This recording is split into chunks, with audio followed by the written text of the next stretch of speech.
संकल्प से सिद्धि सम्मेलन के अंदर आज मेरे साथ मंच पर उपस्थित श्रीमान बसवराज बोम्मई जी, मुख्यमंत्री कर्नाटक सरकार, मेरे साथी मंत्री और मित्र भाई जी किशन रेड्डी जी, भारत सरकार में संस्कृति, पर्यटन और नॉर्थ ईस्ट के डेवलपमेंट का जिम्मा उनके सर पर है। श्री संजीव बजाज, श्री आर दिनेश, श्री संजय पुरी जी, श्री संजीव गोयंका जी, विक्रम किर्लोस्कर जी, चंद्रजीत बैनर्जी जी, श्री राजन नवानी जी और मंच पर उपस्थित भारत सरकार के संस्कृति सचिव श्री गोविंद मोहन जी और आज यहां पर आए हुए सीआईआई के निमंत्रण पर आए हुए सारे गणमान्य अतिथिगण। थोड़ा समय ज्यादा ही हो गया है, मेरी बात मैं संक्षिप्त में रखने का प्रयास जरूर करूंगा जिससे कार्यक्रम समय पर समाप्त हो सके। मित्रों, आजादी का अमृत महोत्सव आप सभी जानते हैं कि देश को आजाद हुए 75 साल का ये अमृत महोत्सव मनाने का निर्णय देश के प्रधानमंत्री और भारत सरकार ने लिया है। इसके पीछे 3 उद्देश्य है। एक तो हमारी नई पीढ़ी जो हमारे किशोर है, युवा है, जिनको आजादी के आंदोलन से बहुत ज्यादा सरोकार इसलिए नहीं रहा है कि वह अब इतिहास के पन्नों में चला गया है, मगर जब तक देश की नई पीढ़ी आजादी के आंदोलन की स्पिरिट, आजादी के आंदोलन में दिए गए बलिदान और आजादी के आंदोलन का इतिहास नहीं जानती है, वो कभी भी देश की विकास की प्रक्रिया से नहीं जुड़ सकती है। इसलिए आजादी के आंदोलन के माध्यम से हमारा एक उद्देश्य है कि देश की नई पीढ़ी देशभक्ति से सरोबार होकर देश के विकास के साथ जुड़े और लाखों नामी गिरामी अनामी लोगों ने देश को आजाद कराने के लिए अपना जो सर्वस्व न्यौछावर किया है, उनके साथ, उनके इतिहास से और उनके बलिदान के साथ अपने आप को जोड़ने का मौका मिले। दूसरा, 75 साल तक हमारे देश ने दुनिया में कई सारे क्षेत्र के अंदर अनेक उपलब्धियां प्राप्त की। अंतरिक्ष से लेकर डेमोक्रेसी की जड़ें पाताल से गहरी करने तक कई क्षेत्र में हमने अनेक सारी उपलब्धियां हासिल की है। आज हम दुनिया का सबसे बड़ा और सबसे वाइब्रेंट लोकतंत्र है, इसमें हमारे पर कोई क्वेश्चन मार्क नहीं कर सकता। ये सारी उपलब्धियों को एक बार जनता तक पहुंचाना है। जनता इस उपलब्धियों से अपने आप में गौरव का भाव खड़ा करे और एक गौरव से निर्मित आत्मविश्वास नए भारत की रचना के लिए काम आए, ये भी इसका दूसरा उद्देश्य है। और तीसरा उद्देश्य, 75 साल हो गया, शताब्दी भी आ गई। हो सकता है उस वक्त जब शताब्दी मनाई जाएगी ये मंच पूरा का पूरा चेंज हो गया होगा, कुछ लोग दुनिया में भी नहीं होंगे, मगर देश होगा, देश का भविष्य भी होगा। हमने ये आज ही सुनिश्चित करना है कि 75वें साल में एक संकल्प करना है, हर क्षेत्र के अंदर संकल्प करना है कि शताब्दी जब मनाई जाएगी तब हर क्षेत्र में भारत कहां खड़ा होगा, भारत क्या अचीव करेगा और दुनिया को लीड भारत कैसे करेगा। और अगर ये संकल्प हमने लेना है तो संकल्प को सिद्ध करने की भी यात्रा का रेखांकन, उसका भी प्लानिंग हमने आज ही करना पड़ेगा। और संकल्प से सिद्धि का यह सम्मेलन उस अमृत वर्ष से लेकर शताब्दी के वर्ष तक का प्लानिंग का एक सम्मेलन है। और 75 वर्ष से 100 साल का जो काल है, वो काल मोदी जी के शब्दों में कहे तो अमृत काल है। तो देश आजाद होने के बाद 17 लोकसभा चुनाव हुए, 22 सरकारें आई, 15 प्रधानमंत्री आए। सभी ने कुछ न कुछ कंट्रीब्यूट किया है, सभी ने इसको आगे ले जाने के लिए जो अपनी क्षमता थी, जो अपने विचार थे, जो देश की परिस्थिति थी, इसके अनुरूप देश को आगे बढ़ाने का प्रयास किया है। और मैं मानता हूं कि प्रयास के कारण ही आज हम यहां पर खड़े हैं। मगर आज मैं इतना जरूर कहना चाहता हूं कि 8 साल से नरेंद्र मोदी सरकार ने और विशेषकर नरेंद्र मोदी जी ने इस देश के सर्वस्पर्शीय सर्वसमावेशी विकास को एक बहुत अच्छे तरीके से दुनिया के सामने रखने का काम किया है और पूरी दुनिया चकाचौंध होकर भारत के विकास की गति को भी देख रही है, भारत के विकास के डायमेंशंस को भी देख रही है। कोई ऐसा क्षेत्र नहीं है जहां सुधार नहीं हुआ है, कोई ऐसा क्षेत्र नहीं है जहां हम आगे नहीं बढ़े हैं, कोई ऐसा क्षेत्र नहीं है जहां रिफॉर्म नहीं किए गए हैं और कोई ऐसा क्षेत्र नहीं है जहां संभावनाएं बढ़ाई नहीं गई। इतना सर्वस्पर्शीय सर्वसमावेशी विकास शायद ही कभी हुआ होगा और मैं मानता हूं कि सर्व समाज के कल्याण के साथ ही मोदी जी ने भारत के निर्माण का जो संकल्प लिया है, इसमें उनकी दृढ़ इच्छा शक्ति की तो झलक दिखाई ही पड़ती है, मगर साथ में जन भागीदारी का भी प्राप्त करना उनके स्वभाव की एक विशेषता है। मित्रों, मैं थोड़ा बैकग्राउंड में जाकर बहुत जल्दी से बताऊंगा कि 2014 में जब मोदी जी प्रधानमंत्री बने, देश की इकोनॉमी की स्थिति क्या थी। सब लोग कहते थे कि पॉलिसी पैरालिसिस हो गया है, 12 लाख करोड़ के घपले घोटाले भ्रष्टाचार हर रोज अखबारों के टाइटल बनते थे और सीवीसी, सीबीआई और सुप्रीम कोर्ट तीनों इस घोटाले के पीछे पड़ते थे।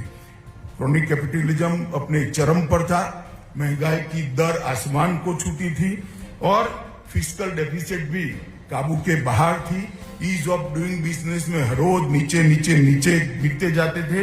दुनिया में हमारा सम्मान भी बहुत नीचे तक चला गया था और उस स्थिति में देश ने एक ऐतिहासिक फैसला दिया 2014 में, नरेंद्र मोदी को इस देश की धुरा देने का निर्णय किया और बहुत लंबे समय के बाद 30 साल के बाद एक पूर्ण बहुमत की निर्णायक सरकार आई।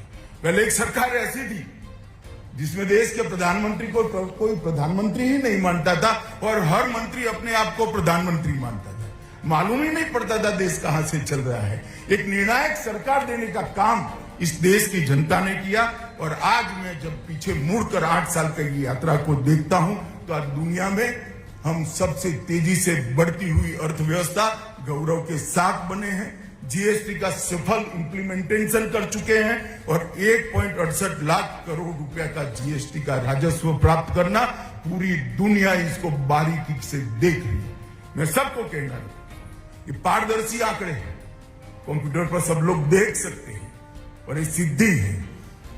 सबसे ज्यादा निर्यात 2022 में हुआ है, अब तक से सबसे ज्यादा सेवा निर्यात 2022 में हुआ है, एफडीआई सबसे ज्यादा 2022 में आया है और ईज ऑफ डूइंग बिजनेस की रैंकिंग में भी बड़ी छलांग लगाकर हमने बहुत सारा सुधार किया है। मित्रों, पिछले 8 साल के अंदर अर्थतंत्र को रिवाइव करने के लिए, अर्थतंत्र को मजबूत करने के लिए, न केवल रिवाइव करने के लिए, उसको दिशा देने के लिए भी नरेंद्र मोदी सरकार ने ढेर सारे प्रयास किए हैं और अर्थतंत्र जब तक चैनलाइज नहीं होता, इसकी कोई सुनिश्चित दिशा नहीं होती, तब तक ये कभी भी देश के विकास के काम में नहीं आ सकता।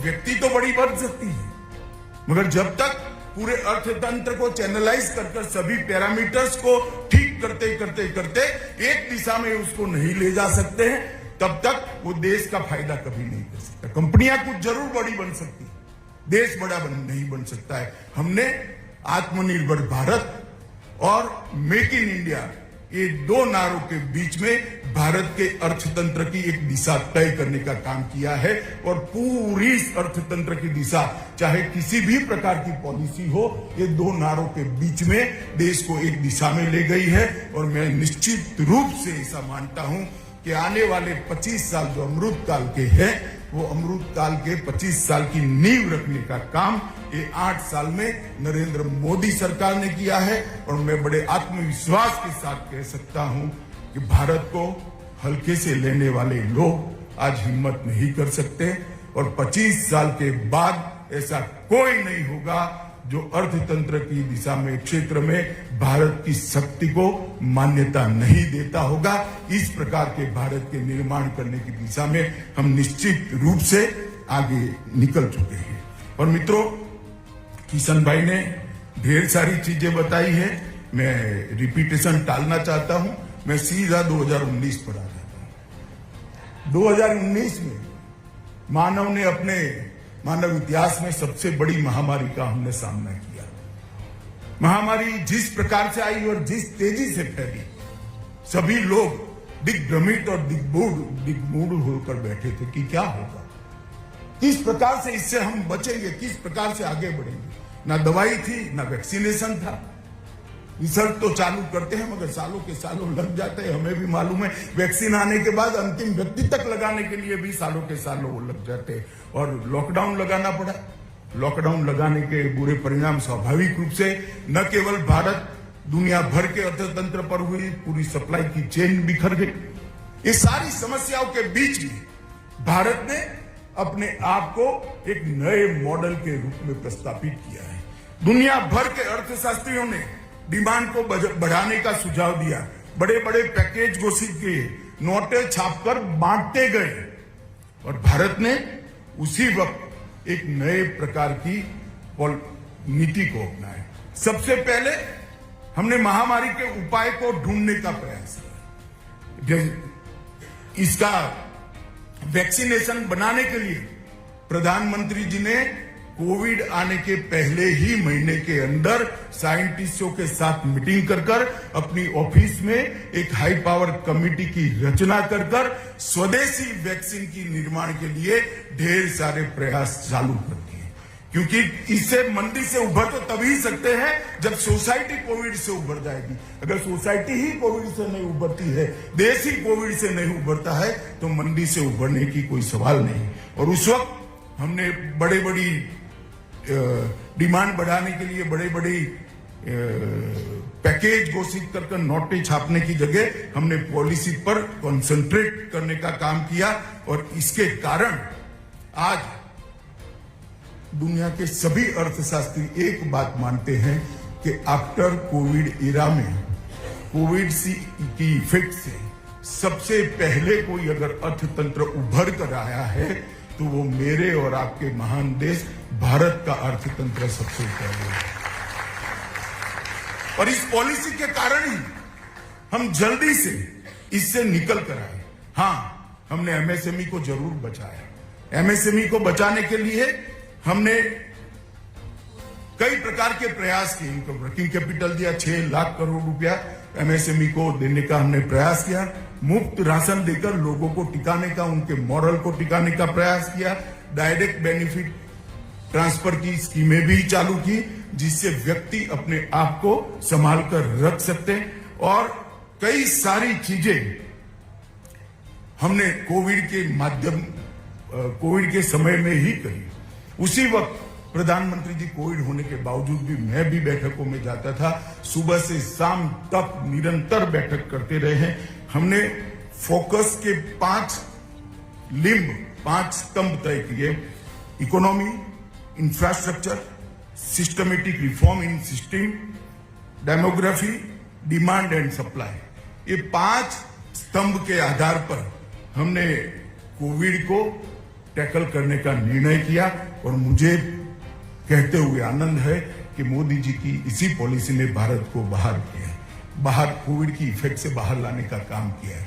मित्रों, 200 करोड़ के देश, 130 करोड़ लोग और 2 टीके, आप कल्पना करिए, कोई कल्पना ही नहीं कर सकता कि भारत ये मैनेज कर पाएगा। और मैं किसी देश की निंदा करने नहीं आया हूं, ना हमारा ये अप्रोच है। भारत के अप्रोच कभी ये हो ही नहीं सकता, मगर बड़े बड़े देश भी मैनेज नहीं कर पाए हैं। हमने 100 करोड़ लोगों को टीका लगा दिया, किसी को मालूम नहीं हुआ, कोई अफरा तफरी नहीं हुई। टेक्नोलॉजी का इतना अच्छा उपयोग शायद ही किसी देश ने कभी करा। कई सारे देशों ने हमारी कोविन ऐप को मांगा है और स्वीकारा है। और व्यवस्था इस प्रकार की बनी, लाइनें तो लगी मगर आपको टीका भी लग गया, फ्री ऑफ कॉस्ट लग गया, सरकार ने कॉफी भी पिलाई और 30 ही सेकंड में आपके मोबाइल पर टीके का सर्टिफिकेट भी भेज दिया। और इसके कारण समाज कोविड के भय से मुक्त हुआ। और जब समाज कोविड के भय से मुक्त हुआ तो स्वाभाविक रूप से अर्थतंत्र में गति आई और सबसे पहले जनजीवन सामान्य भारत में करने का हमें फायदा हुआ और हमने 80 करोड़ लोगों को 2 साल तक मुफ्त अनाज देने का भी काम किया, जिससे इनका जीवन कोविड के समय में बहुत अच्छे से चल सके। मैं आज गर्व के साथ कहना चाहता हूं मित्रों, दुनिया में कोई देश ऐसा नहीं है जिसने 80 करोड़ नागरिकों को 2 साल तक भोजन उसके घर में पहुंचाने का काम किया है, केवल और केवल भारत एक ऐसा देश है। जनमानस को ढाढ़स दिलाने के लिए डायरेक्ट बेनिफिट ट्रांसफर स्कीम को भी हमने किया और उसी वक्त हमने ढेर सारी पॉलिसियों को भी आकार देने का काम किया। उसी समय में नई शिक्षा नीति आई। आप नई शिक्षा नीति का अध्ययन आपकी इंडस्ट्री में एक टीम बनाकर जरूर करिएगा, क्योंकि इंडस्ट्री के लिए भी बहुत महत्वपूर्ण है हमारी नई education policy.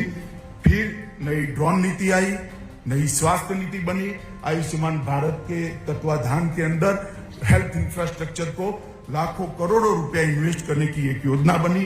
Commercial coal mining का भी उसी वक्त निर्णय लिया गया। नेशनल पॉलिसी ऑन इलेक्ट्रॉनिक्स भी उसी वक्त बनी। मेक इन इंडिया को कैसे स्ट्रेंथी किया जा सकता है, इसके लिए भी योजना बनी। इस पर मैं बाद में आता हूं। स्टैंड अप इंडिया को भी ताकत दी गई, स्किल इंडिया को भी ताकत देने का काम हुआ। डिजिटल इंडिया, उड़ान और वोकल फॉर लोकल, वो भी हमारी पॉलिसी का महत्वपूर्ण हिस्सा बने, ये भी कोविड के समय पर हुआ। ग्रीन इंडिया मिशन को भी कोविड के वक्त ही अनेक प्रकार के नीति विषयक निर्णय लेकर गति देने का काम किया। स्वच्छ भारत के माध्यम से हेल्थ सेक्टर को सुधारने का एक, जब तक स्वच्छ भारत अभियान सफल नहीं होता, स्वस्थ भारत अभियान कभी सफल नहीं हो सकता। स्वस्थ भारत अभियान की सबसे पहली नीड है स्वच्छ भारत अभियान। इस पर भी हमने ट्रस्ट दिया गया। डायरेक्ट बेनिफिट ट्रांसफर अगर मैंने कह ही दिया, जनधन, आधार और मोबाइल का उपयोग कर हर व्यक्ति को अपना बेनिफिट अपने बैंक अकाउंट में दिया। सुलभ भारत, किशन भाई ने कहा कि आज एक भी घर भारत में ऐसा नहीं है जहां टॉयलेट नहीं है। हमें लगता है कि ये क्या छोटी छोटी चीजें हैं, मगर हमने किया है। जीएसटी, उसको भी स्ट्रेंथ देने का काम किया। उज्जवल डिस्कॉम, स्मार्ट सिटी, अनेक प्रकार की नीतियों का निर्धारण एक कोविड के 2 साल के अंदर किया, जिसके कारण अर्थतंत्र को हर क्षेत्र में गति मिलने का कारण हो। और इसके साथ साथ हम पीएलआई स्कीम लेकर आए।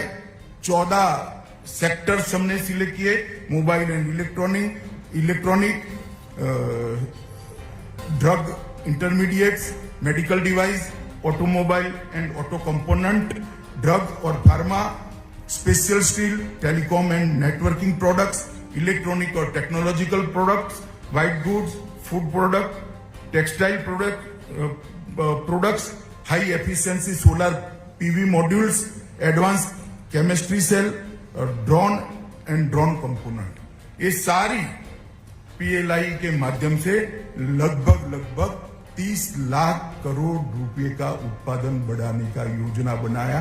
और पीएलआई तो सिंबॉलिक है, कुछ ही लोगों को इसका फायदा मिलेगा, क्योंकि इसकी मर्यादा है। कुछ हजार करोड़ हर क्षेत्र में सरकार इन्वेस्टमेंट में आपको सहायता करेगी, परंतु जो एक क्षेत्र के अंदर जाते हैं, इसकी पूरी इकोसिस्टम को बदलने का काम, इसकी पॉलिसी बनाने का काम। पीएलआई अपने आप में आइसोलेटेड नहीं है। ये जो सेक्टर थ्रस्ट देने का जिस सेक्टर पर हमने तय किया है, वो सेक्टर को आइसोलेशन में नहीं छोड़ा है। पीएलआई इसका एक हिस्सा है जो परिचय कराता है कि हाँ, भारत सरकार का ये थ्रस्ट एरिया है। इसके साथ सारी पॉलिसियों को भी हमने बदलने का काम किया है और मैं मानता हूं इससे भारत को मैन्युफैक्चरिंग हब बनाने का और आत्मनिर्भर भारत बनाने का बहुत बड़ा काम नरेंद्र मोदी जी ने किया है। और ये पीएलआई तय करते वक्त हमने हमारे इंपोर्ट बिल को हमारी नजर के सामने रखा है। कौन सी चीजों को हम इंपोर्ट कर सकते हैं, इंपोर्ट बिल को भी सामने रखा है। हमारे स्टार्टअप की एक्टिविटी को भी सामने रखा है, क्योंकि स्टार्टअप आइसोलेशन में काम तो कर सकता है, यूनिकॉर्न भी बन सकता है, मगर इंडस्ट्री और स्टार्टअप के बीच में एक जुड़ाव है। तो स्टार्टअप और इंडस्ट्री दोनों का फायदा होता है। इसके साथ साथ हमने हमारी मैन्युफैक्चरिंग चेन में क्या वैक्यूम है, कौन सी चीज टोटल मैन्युफैक्चरिंग चेन में बाहर से आती है, इसको भी कॉन्सेंट्रेट किया है और बहुत सोच समझकर एक सेक्टर हमने तय की है। इसके हमें फायदे भी मिले हैं और अभी तो शुरुआत है, आने वाले दिनों में इसके फायदा होगा। मित्रों, मोदी जी के नेतृत्व में भारत जो 8 साल चला, इसका परिणाम मैं आपके सामने रखना चाहता हूं। आज आफ्टर कोरोना जीडीपी ग्रोथ हमारा 7.4 2022 का है। इसके सामने कंपैरिजन के लिए मैं कहता हूं, अगेन मैं कहना चाहता, मैं किसी की टीका नहीं करना चाहता, यूएस का 2.3, जर्मनी का 1.2, ये तो चलो समझे सैचुरेशन की इकोनॉमी है, परंतु चीन 3.3 और ब्राजील 1.7 और भारत 7.4। यही बताता है कि हमारी नीतियां सफल हुई है और हमारी नीतियां परिणाम है। इन्फ्लेशन को भी ये जो जिन्होंने बड़े बड़े कार्यक्रम करे, नोटें छापी, पैकेज घोषित किए, आज मंदी में फंसे हैं। आज भारत का मुद्रास्फीति 7.1 जून का है, यूएसए का 9.1 जो कभी 2% हुआ करता था, टर्की 73.5, अर्जेंटीना 58%, ब्राजील 12.30%। मैं इसलिए बता, कोई एक्सक्यूज नहीं है महंगाई का, मगर एक ग्लोबल सिचुएशन है। इसका दुनिया के अर्थतंत्रों के कंपैरिजन में ही हमने इवेल्युएट करना पड़ेगा। इसलिए मैं आपके सामने कहता हूं, एफडीआई 14 से 21 की यात्रा में $440 बिलियन और दुनिया का 7वां फेवरेट डेस्टिनेशन हम बन चुके हैं। ईज ऑफ डूइंग बिजनेस में किशन भाई से थोड़ा आंकड़े में गड़बड़ हो गई, हम 2014 में 142वें नंबर पर थे, आज 63वें नंबर पर आकर पूरी दुनिया को हम इन्वेस्टमेंट के लिए आकर्षित करते हैं। यूनिकॉर्न स्टार्टअप 2014 में एक था, आज 100 से अधिक यूनिकॉर्न स्टार्टअप लेकर आज भारत के युवा दुनिया के मंच पर भारत को रिप्रेजेंट करते हैं। मित्रों, बहुत बड़ा अचीवमेंट है। ग्लोबल कॉम्पिटिटिवनेस इंडेक्स के अंदर भी 2014-15 में हम 71 नंबर पर थे, आज 43वें नंबर पर आए हैं और बाकी सारे के बीच में स्पर्धा इतनी कम है, थोड़ा सुधार करते हैं तो हम 30 के अंदर आ जाएंगे, बहुत तेजी के साथ आ जाएंगे। मित्रों, रुपये का बहुत चर्चा होता है, मेरा सभी से विनती है कि फिर से एक बार इसको दुनिया के संदर्भ में देखना चाहिए। यूरोप, जापान, ब्रिटेन, ब्राजील और चीन के मूल्यों के साथ हमने अपना कंपैरिजन जरूर करना चाहिए। मित्रों, इंफ्रास्ट्रक्चर, मेरा मानना है कि हमने इंफ्रास्ट्रक्चर को फोकस कर महान भारत की नींव डाली है। अगली पीढ़ी के लिए एसेट्स क्रिएट करने का हमने काम किया है और इंडस्ट्री के लिए एक बहुत स्मूथ रास्ता तैयार करने का काम किया है। लगभग लॉजिस्टिक कॉस्ट हमारे जीडीपी का 13% से विकसित देशों में 8%, उसको सुधारने के लिए पीएम गति शक्ति, मेरा आप सभी से आग्रह है, आपके यहाँ एक टीम पीएम गति शक्ति को भी समझे। पीएम गति शक्ति को अगर आप सब लोग, मैं सिर्फ टीवीएस वालों के लिए नहीं कहता हूं, सबके लिए कहता हूं, पीएम गति शक्ति को सबने समझना पड़ेगा। अगर पीएम गति शक्ति के आसपास अगर आप अपनी इंडस्ट्री के डिजाइन करते हो, इसको उस दृष्टि से डेवलप करने का सोचते हो, तो आपको भी बहुत बड़ा फायदा होगा। सामाजिक और इकोनॉमिकल इंफ्रास्ट्रक्चर के लिए हमने 100 लाख करोड़ रुपए का इन्वेस्ट करने का निर्णय किया है। 11 इंडस्ट्रियल कॉरिडोर बनाए हैं, 32 इकोनॉमिक इन्वेस्टमेंट क्षेत्र बनाए हैं और लगभग transmission line 3 lakh circle kilometre थी, इसको 8 साल के कम समय में बढ़ाकर 4,42,000 सर्किल किलोमीटर बनाने का काम नरेंद्र मोदी सरकार ने किया है। पहले सिर्फ 60 पंचायतों में ऑप्टिकल फाइबर पहुंचा था, 8 साल में अब हम 1,50,000 पंचायत तक पहुंच चुके हैं और हमने लक्ष्य रखा है 2025 दिसंबर तक एक भी गांव ऐसा नहीं होगा जहां ऑप्टिकल फाइबर की पहुंच नहीं होगी। मित्रों, मैं इसलिए बताता हूं कि सरकारें जो इंफ्रास्ट्रक्चर तैयार कर रही है, सरकार इंफ्रास्ट्रक्चर के अंदर जो मेहनत कर रही है, इन्वेस्ट कर रही है, वो आपके लिए एक इकोसिस्टम को तैयार कर रही है। मित्रों, लगभग नेशनल हाईवे 91,000 किलोमीटर था, इसको बढ़ाकर 1,34,000 किलोमीटर करा है और नवीनीकरण ऊर्जा की क्षमता लगभग 100 गीगावाट को पार कर गई है।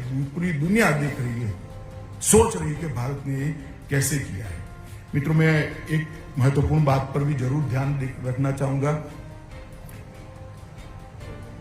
आबादी के लिए हमेशा विवाद चलता है कि आबादी कम होनी चाहिए या ज्यादा होनी चाहिए।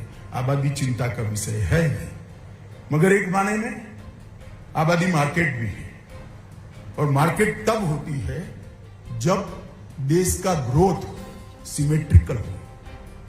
भारत एक ऐसा अजूबा देश था जिसकी आबादी 130 करोड़ थी और मार्केट 80 करोड़ लोगों का था, क्योंकि 60 करोड़ लोगों के पास परचेसिंग कैपेसिटी ही नहीं थी। उनकी प्रायोरिटी उनके परिवार की पालना करना था। हमने गैस सिलेंडर दे दिया, टॉयलेट दे दिया, हर घर में पीने के पानी दे रहे हैं। लगभग पीएम किसान के माध्यम से 6,000 रुपया हर किसान को, 11 करोड़ किसानों को दे दिया। लगभग 2,57,00,000 लोगों को घर दे दिए। लगभग 60 करोड़ लोगों को 5 लाख का हेल्थ इंश्योरेंस दे दिया। 43 करोड़ बैंक खाते दिए। डीबीटी के माध्यम से 300 के अधिक योजनाओं के 23 लाख करोड़ रुपया 8 साल में सीधा गरीब के बैंक अकाउंट में एक आने के करप्शन के बगैर पहुंचाने का काम भारतीय जनता पार्टी की नरेंद्र मोदी सरकार। और 80 करोड़ लोगों को 2 साल से हम मुफ्त राशन दे रहे हैं। इसका मतलब क्या होता है?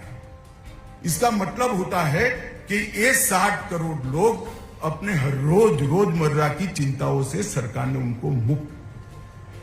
हर आदमी सोचता है कि मेरा एक घर हो, घर में टॉयलेट हो, घर में बिजली हो, मेरा परिवार स्वस्थ रहे। इसकी ये चिंता में ही इसकी पीढ़ियां चली गई, समाप्त नहीं होती, पीढ़ियां चली गई। नरेंद्र मोदी सरकार ने 8 साल में ये सारी चिंताओं से उसको मुक्त कर दिया। अब वो क्या सोचता है? पहले परिवार का लालन पालन का सोचता था, अब वो क्या सोचता है? मेरे घर में एक स्कूटी आ जाए, मेरे घर में एक कूलर आ जाए, मेरे घर में एक टीवी आ जाए। और जो समय उसका घर का पेट भरने के अंदर जाता था, वो समय अब उसकी महत्वाकांक्षा पूरी करने के लिए वो लगा रहा है। वो अपने आप को भारत के विकास के साथ जोड़ रहा है।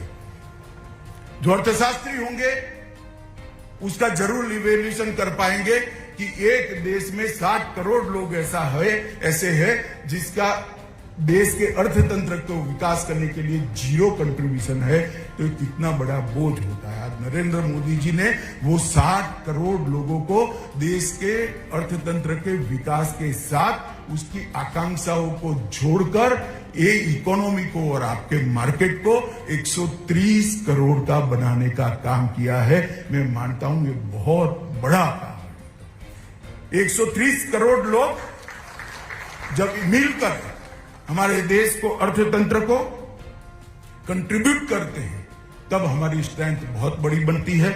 और एक प्रकार से मैं जरूर कहना चाहूंगा कि मोदी जी ने अर्थतंत्र को एक मानवीय चेहरा बनाया है। मेरी कई अर्थशास्त्रियों से भी बात होती है जो बुक पढ़कर अर्थशास्त्र बने, किताबें पढ़कर। कई बार बात होती है कि क्या कर रहे हैं आप? मैंने बोला एक बात बताइए, अगर हम हर व्यक्ति के घर में पानी पहुंचाते हैं, नल से पानी पहुंचाते हैं, तो जीडीपी बढ़ेगा या नहीं बढ़ेगा? फिर जवाब देते हैं हाँ बढ़ेगा। हर व्यक्ति को घर देने का प्रयास करते हैं तो बढ़ेगा या नहीं बढ़ेगा? तो क्या बढ़ेगा। 15 करोड़ लोगों को गैस मिलेगा तो जीडीपी बढ़ेगा या नहीं बढ़ेगा? वो कहता है हाँ बढ़ेगा। हम कहते हैं कि हर घर में बिजली पहुंचा देंगे और वो तो 200-300 रुपया बिजली का बिल भरता जाएगा, तो जीडीपी बढ़ेगा या नहीं बढ़ेगा? कहते बढ़ेगा। तो मैंने बोला हम तो जीडीपी बढ़ाने का काम कर रहे हैं भैया। सिर्फ तेरी बुक्स में नहीं लिखा है, इसलिए तू चिंतित है, चिंता मत कर। ये जीडीपी का ह्यूमन फेस है, हमने जीडीपी को शुष्क नहीं रखा है, ह्यूमन फेस देने का काम है। और जब ये सारे लोगों का इच्छा आगे बढ़ने का देश के विकास के साथ जुड़ता है, तभी तो महान भारत की रचना होती है, तभी तो भारत मैन्युफैक्चरिंग हब बन सकता है, और तभी तो भारत के अर्थतंत्र का विकास हो सकता है। ये विजन के साथ 8 साल से काम है, टुकड़े टुकड़े में काम नहीं। हर व्यक्ति को स्वस्थ बनाना, हर व्यक्ति के घर में शुद्ध पीने का पानी पहुंचाना, हर व्यक्ति को उसके परिवार के स्वास्थ्य की चिंता से मुक्त कर देना, ये 8 साल से हुआ है मित्रों। और मैं जरूर कहना चाहूंगा, अब जब सीआईआई के सामने आया हूं, तब सीआईआई ने एक प्लेटफॉर्म बनना चाहिए R&D को बढ़ावा देने के लिए। अब भारत की इंडस्ट्री का टाइम आ गया है कि आप भारत की इंडस्ट्री उद्योग जगत में अपनी स्पीड बढ़ाने के बारे में नहीं सोचना चाहिए, अपना स्केल बदलने के लिए सोचना चाहिए। स्पीड बढ़ाने के लिए सोचोगे तो पीछे पड़ जाओगे, अगर स्केल बदलने के लिए सोचोगे तो मैच कर आगे बढ़ जाओगे। और अगर स्केल बदलना है तो R&D को हमने थ्रस्ट देना पड़ेगा। हो सकता है पूंजी की कमी हो। मैंने जब बजाज जी मिलने आए थे तब उनको कहा था कि भाई आप एक कंसोर्टियम बनाइए 8-10 फील्ड का तय कर। हमारी बड़ी बड़ी कंपनियां हैं, प्रोरेटा इन्वेस्ट करे, सरकार भी कुछ इन्वेस्ट करे, और जब इंटेलेक्चुअल प्रॉपर्टी राइट्स रजिस्टर्ड होंगे, भारत में उत्पादन होगा और दुनिया में भी जाएंगे, तब वो प्रोरेटा ले लेंगे। मगर हम R&D तो करें, हमारे ही बच्चे विश्व के अंदर R&D के लिए सबसे अच्छा ब्रेन माने जाते हैं, वो भारत के अंदर R&D करे। इसके लिए मैक्सिमम प्रयास सीआईआई ने करना चाहिए। इंडस्ट्री को स्टार्टअप का बैकअप भी देना चाहिए। कोई भी स्टार्टअप आइसोलेशन में नहीं विकसित कर सकता अपनी संपूर्ण क्षमताओं के साथ। हालांकि शॉर्ट स्टार्टअप यूनिकॉर्न बन चुके हैं, मगर इंडस्ट्री और स्टार्टअप के बीच में एक प्रकार का जुड़ाव होता है। स्टार्टअप आइसोलेशन में नहीं रहते हैं तो अनेक गुना ज्यादा परिणाम हमें मिल सकता है। और तीसरा मेरा बहुत महत्वपूर्ण सुझाव है सीआईआई को, जिसने इंडस्ट्री एज अ होल सोचना चाहिए। कोई एक इंडस्ट्री नहीं सोच पाएगी। हमारी उत्पादन श्रृंखला में जितने भी कमियां हैं, जो चीज बाहर से लानी पड़ती है, उसको एक बार भर लीजिए। रॉ मटेरियल से लेके फिनिश गुड यहां उपयोग हो या दुनिया में एक्सपोर्ट हो, बीच में कुछ भारत के बाहर नहीं बनना चाहिए। एक जुनून के साथ सीआईआई ने चीजों को आइडेंटिफाई करना चाहिए। और ये पीएलआई स्कीम को बारीकी से देखोगे तो सारी चीजों में पीएलआई स्कीम आया हुआ है और इसकी इकोसिस्टम भी बनी। मगर ये काम अब इंडस्ट्री ने करना चाहिए, और वो तभी हो सकता है जब सीआईआई सिर्फ रिप्रेजेंट करने की जगह प्लेटफॉर्म भी बन जाए एक बार, और समस्याओं का समाधान करने के लिए कुछ कॉन्क्रीट प्रपोजल देकर आगे आए, जैसा आगे कई बार हुआ भी है, इस बार भी होगा, इसका मुझे विश्वास है मित्रों। डिफेंस, एनर्जी, चीप इंडस्ट्री और मैन्युफैक्चरिंग हब, ये सारे चीजों में एक विशेष ध्यान देकर हमने आगे बढ़ने की जरूरत है, जो हमारा रुपया बड़ी तेज गति से बाहर ले जाते हैं। इसको कंसंट्रेट करने की जरूरत है, प्राइवेट सेक्टर बनाने की भी जरूरत है। अंत में आपका समय थोड़ा ज्यादा हो गया है, अंत में मैं इतना ही कहता हूं, आप सभी का सीआईआई के माध्यम से, प्लेटफॉर्म के माध्यम से आह्वान करना चाहता हूं। मित्रों, इंडस्ट्री जगत भी आइसोलेशन में नहीं जी सकता। 130 करोड़ लोगों के साथ भी हमने अपने आप को जोड़ना पड़ेगा, इनके हितों के साथ जोड़ना पड़ेगा, इनके सुख दुख के साथ जोड़ना पड़ेगा। और मोदी जी के नेतृत्व में जब हम ये आजादी का अमृत महोत्सव मना रहे हैं, इस वक्त इंडस्ट्री ने भी शताब्दी के अपने लक्ष्य तय कर इसको पूरा करने के लिए पुरुषार्थ करना पड़ेगा। आइए हम सब मिलकर नया भारत बनाएं, महान भारत बनाएं, और पूरी दुनिया भारत के ऐश्वर्य से, भारत की समृद्धि से और भारत की सुरक्षा की नीति से चकाचौंध हो जाए, इस प्रकार का भारत बनाए, यही आप लोगों से अपेक्षा भी है, अभ्यर्थना भी है। फिर से एक बार लेट होने के लिए आप सबसे क्षमापना। वंदे मातरम, भारत माता की जय।